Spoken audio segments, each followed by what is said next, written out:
नमस्कार साथियों, मैं आपका अपना राधा कृष्ण यादव अपने बहुजन पाठशाला एपिसोड 3 में हार्दिक स्वागत करता हूं।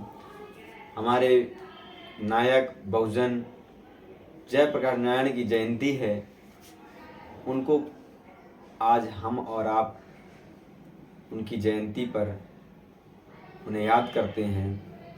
आज यह एपिसोड उन्हीं के जीवन के संघर्ष के बारे में है। आप सबसे गुजारिश है कि आप लोग अपने प्रोधा जयप्रकाश नारायण जी को समय समय पर याद करते रहिए। बात शुरू करने से पहले रामधारी सिंह दिनकर की कुछ पंक्तियों से अपनी बात को प्रारंभ करना चाहूँगा। दो न्याय अगर तो आधा दो, दो न्याय अगर तो आधा दो, पर इसमें यदि बाधा हो तो दे दो केवल 5 गांव। रखो धरती अपनी तमाम, हम वही खुशी से खाएंगे, परिजन पर असीना उठाएंगे। ये सारी पंक्तियां जयप्रकाश नारायण के जीवन में उतरती हुई देखी जा सकती हैं। जयप्रकाश नारायण जी का जन्म 11 अक्टूबर 1902 सारण बिहार छपरा में हुआ। सिताब दिया गांव पड़ता था। उनकी मृत्यु 8 अक्टूबर 1979 पटना में हुई। पिता हर्षु दयाल के यहाँ माता फूल देवी की कोख से वो जन्मे। वो कायस्थ परिवार में जन्मे और उसके बाद उनकी पत्नी उनका विवाह बहुत जल्द कम उम्र आयु में कर दिया गया। पहले ऐसा ही होता था, कम आयु में विवाह हो जाया करते थे। पत्नी का नाम प्रभावती था। जयप्रकाश नारायण पढ़ने में होनहार थे। प्राथमिक शिक्षा दीक्षा उनकी गांव से ही हुई। उसके बाद वो पटना आ चुके। पटना में उन्होंने विद्यापीठ से शिक्षा ग्रहण की और शिक्षा ग्रहण करने के बाद वो विदेश पढ़ने एमए करने चले गए। कहते हैं कैलिफोर्निया में वो पढ़ने गए और वहाँ पर वो जा कर के उन्होंने अध्ययन किया और सामाजिक मुद्दों पर और सामाजिक न्याय के लिए वो सजग हो गए। उसके बाद बताते हैं इतिहासकार कि माताजी का स्वास्थ्य ठीक ना होने के कारण उन्हें पीएचडी आधी रह गई और उनको वहीं से वापस देश लौटना पड़ा। देश में जब वो वापस आए तो उन दिनों देश में आज़ादी का बिगुल छिड़ा हुआ था। देश में गांधी जी के असहयोग सत्याग्रह इत्यादि आंदोलन चल रहे थे और होनहार छात्र, होनहार नौजवान युवा जो भारतीय स्वतंत्रता के लिए जाने लगे, उनके साथ वो कंधा से कंधा मिलाकर खड़े रहे 1917 में। और आज जेपी जी को क्यों याद कर रहे हैं? क्योंकि उन्होंने 1970 में जो इंदिरा गांधी के विरुद्ध उन्होंने एक बिगुल फूंका देश में, उसके लिए उन्होंने देश में भारत रत्न दिया गया और उन्होंने देश में एक अचूक परिवर्तन कर दिया।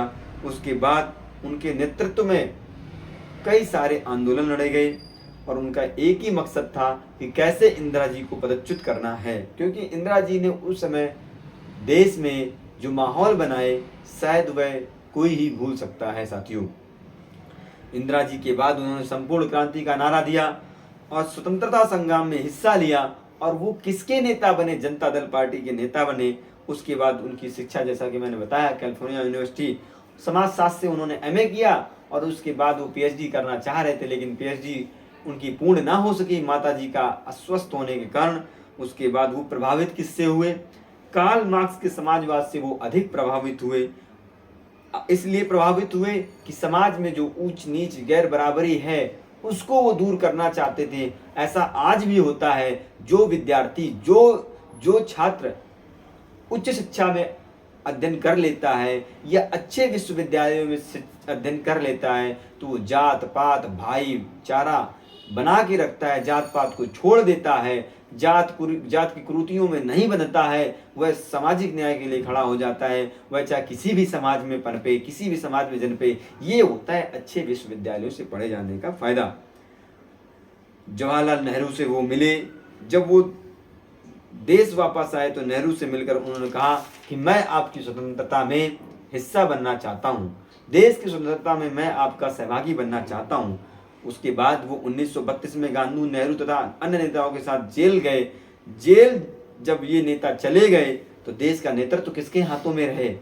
1932 में जब नेहरू जी जेल चले गए, उसके बाद समस्या ये उत्पन्न हुई कि देश का नेतृत्व किसके हाथ में रहे? तो उस समय नेतृत्व जयप्रकाश नारायण के हाथों में दिया गया।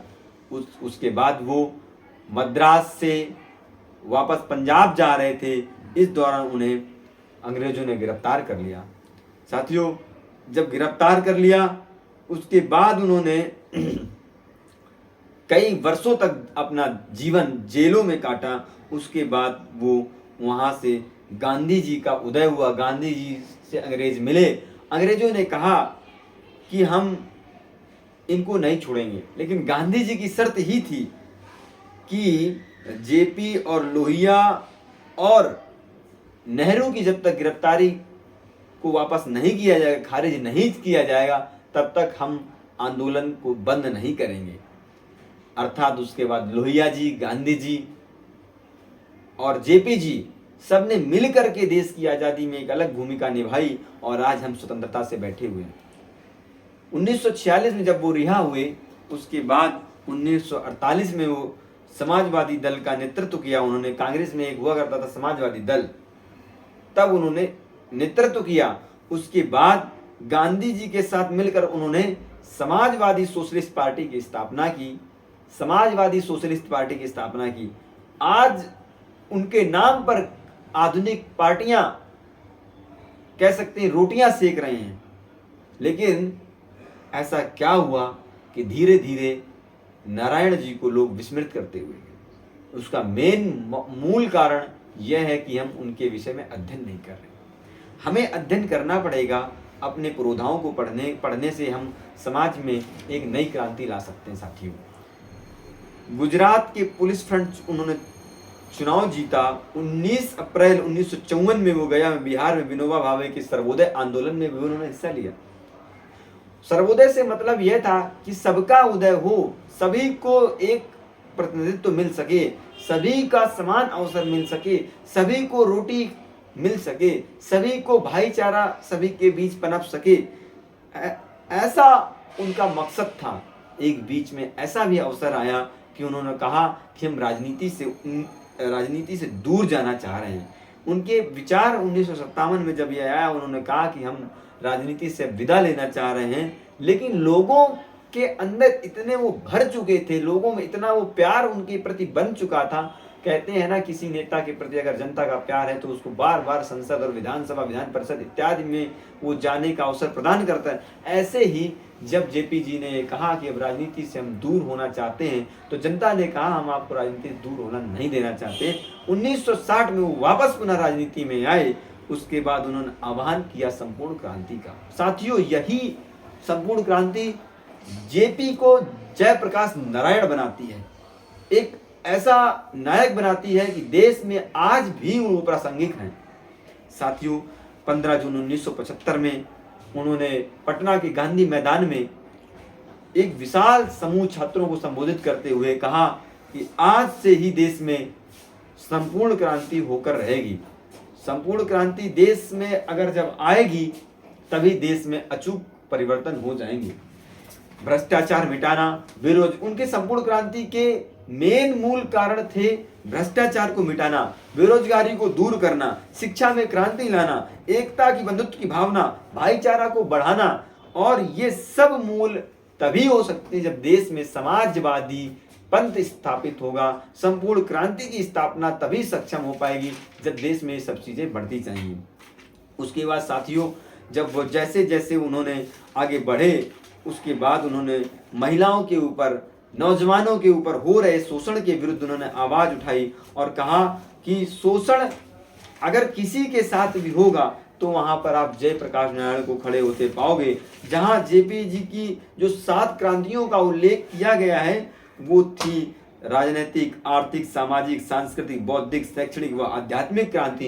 इन्हीं को मिलाकर उन्होंने सप्त क्रांति का नारा दिया और उन्होंने कहा कि राजनीति में भेदभाव नहीं होना चाहिए, महिलाओं का प्रतिनिधित्व होना चाहिए, दलितों का प्रतिनिधित्व होना चाहिए, पिछड़ों का प्रतिनिधित्व होना चाहिए, छात्र नौजवान आगे आ सकें, यह उनका मकसद था कि देश में सप्त क्रांति स्थापित हो। शिक्षा की क्रांति उन्होंने कहा कि देश में जब देश शिक्षित होगा तो संगठित होगा, संगठित होगा तो हमारा देश सोने की चिड़िया कहलाएगा। उसके बाद उन्होंने बाद में जब ये सप्त क्रांति का पूरे देश में प्रचार प्रसार होने लगा तो कांग्रेस को सत्ता से हाथ गंवाना पड़ा। उसके बाद कांग्रेस को उन्होंने उखाड़ फेंका, बिहार से उठी चिंगारी पूरे देश में पनपती चली गई, फैलती चली गई, और उसी से उपजे आधुनिक कुछ नेता हमारे सामने हैं। उसमें लालू जी, नीतीश जी, मुलायम सिंह यादव, शरद यादव, लालमुनि चौबे, रामविलास पासवान जो हमारे बीच अब नहीं रहे, सुशील मोदी जी, ये सब उन्हीं से पनपे हुए, उन्हीं की उपज है संपूर्ण क्रांति की। और उनको कई सम्मान मिले, यहाँ तक कि भारत का सबसे बड़ा सम्मान भारत रत्न 1999 में उनको मरणोपरांत दिया गया। उनको राष्ट्रभूषण की उनको पुरस्कार मिला। 1965 में उनको रेमन मैग्सेस पुरस्कार मिला। एशिया का नोबेल कहा जाने वाला पुरस्कार उनको प्राप्त हुआ। और उन्होंने आज उनके नाम पर देश में कई संस्थाएं हैं, जिसमें कुछ चुनिंदा संस्थाओं में जेपी नारायण विश्वविद्यालय छपरा सारण में है, लोक प्रकाश विमान क्षेत्र पटना में है। देश में उनके नाम पर कई अस्पताल हैं, कई विद्यालय हैं, कई महाविद्यालय हैं। और एक बात आपको बताएं साथियों, हमारे बहुजन योद्धा जयप्रकाश नारायण ने जात पात छोड़ो आंदोलन भी चलाया। उन्होंने कहा, हजारों लोगों से कहा कि जनेऊ उतारो, तोड़ दो और फेंक दो, इससे समाज में भेदभाव पैदा होता है, ऊंच नीच गैर बराबरी का ये प्रतीक है। उसके बाद उन्होंने दहेज के खिलाफ भी एक आंदोलन चलाया, कहा कि जात पात छोड़ दो, तिलक दहेज छोड़ दो, समाज के प्रभाव को नई दिशा में मोड़ दो। उन्होंने कहा जब तक देश में जात पात रहेगा तब तक देश गुलामी की दास्तां को झेलता चला जाएगा। जब तक देश में दहेज जैसी प्रथाएं रहेंगी तो गरीब की बिटिया का शोषण होता रहेगा। ऐसे उन्होंने कई क्रांतियों चला करके देश में एक मूल अचूक परिवर्तन किया। साथियों, आज उन्होंने एक और जब ये चीजें हो रही थी तो उन्होंने नौजवानों को कहा कि आप आगे आओ। देश का नौजवान जब आगे आएगा तो देश में एक नई क्रांति आएगी। उन्होंने विश्वविद्यालय में कॉलेज बंद करने का सिस्टम कहा कि कॉलेज बंद करो, एक दिन अगर नहीं जाओगे कॉलेज तो देश आपका कुछ बिगड़ने वाला नहीं है। साथियों, इसका मतलब यह है कि जहां आप यूनिवर्सिटी में पढ़ रहे हो, अगर वहां शोषण किसी का हो रहा है तो आप यूनिटी में रहिए, आप एकता में रहिए। आप प्राथमिक पाठशाला में पढ़ रहे हैं, वहां पर भी अगर आप शोषण होते देख रहे हैं तो आप उस शोषण के खिलाफ बोलिए। बोल नहीं सकते हैं तो लिखिए, अगर किसी प्रकार से अपना विरोध दर्ज कराइए। उन्होंने पुलिस से भी अनुनय विनय किया कि साथ आप सब हमारे किसान कमेरा वर्ग के ही नौजवान साथी, आप लोग हमारे ही बेटे हैं, हमारे ही भाई हैं, हमारे ही समाज से निकले हुए नौजवान हो। आपसे अनुनय विनय करता हूं कि एक दिन की नौकरी छोड़नी पड़ जाए तो नौकरी छोड़िए, लेकिन इन गुलामी की दास्तान को छोड़ना पड़ेगा। उसके बाद साथियों, बिहार विधानसभा भंग करने का भी नेतृत्व उन्होंने कहा कि बिहार विधानसभा को भंग कीजिए, विधायकों के घर में ताला जड़ दीजिए। लेकिन उन्होंने एक चीज कहा कि हिंसा से कभी आजादी नहीं मिली है। उन्होंने गांधी के अहिंसावादी विचार को समर्थित करते हुए कहा कि साथियों, नौजवानों, आप बिहार विधानसभा को भंग करना चाहते हैं, भंग कीजिए। आप विधायकों के घर में ताला जड़ाना चाहते, ताला जड़ दीजिए, लेकिन मारपीट किसी चीज का सलूशन नहीं है। उन्होंने कहा कि हिंसा की आग से दूर रहिए। और सर्वोदय अभियान, उन्होंने कहा कि सभी का जिसमें कल्याण हो सके ऐसे अभियान से आप जुड़िए। मुझे लगता है कि आज भी जयप्रकाश नारायण प्रासंगिक हैं। इसलिए प्रासंगिक हैं कि सच्ची राजनीति की कल्पना करना चाहते हो तो सच्ची राजनीति की सच्ची विचार, सच्चे राष्ट्रवादी विचार की अगर कल्पना करना चाहते हो तो जयप्रकाश नारायण को आपको भूलना नहीं पड़ेगा। जनता के अगर शोषण को दूर करना चाहते हो तो जयप्रकाश नारायण को आपको याद ही करना पड़ेगा। ग्राम का अगर विकास चाहते हो तो जयप्रकाश नारायण को आपको याद ही करना पड़ेगा। उनकी रचनाएं कुछ हैं जो आपको अध्ययन जरूर करनी चाहिए। उनकी रचना थी टू वर्ड टोटल रेवोल्यूशन, संपूर्ण क्रांति, और उनकी दूसरी रचना थी socialism, Sarvodaya and the democracy.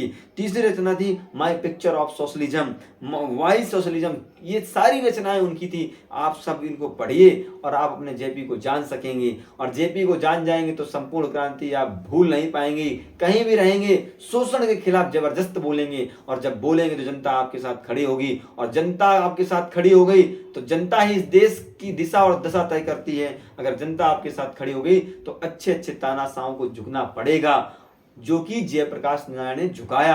आपको याद हो मैथ्स में फीस वृद्धि हुई गुजरात में, जेपी जी ने आंदोलन किया, वो आग पूरे देश में पनपी और उसका रिजल्ट आया कि उनको झुकना पड़ा, वापस वो फीस को लेनी पड़ी।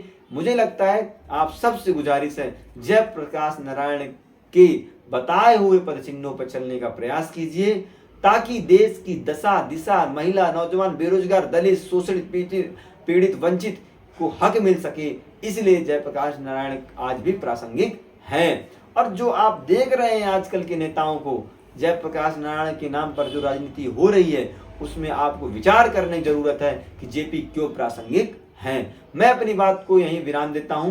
पुनः आपसे मुलाकात होगी एक नए एपिसोड में। जय भीम, जय मंडल, जय समाजवाद।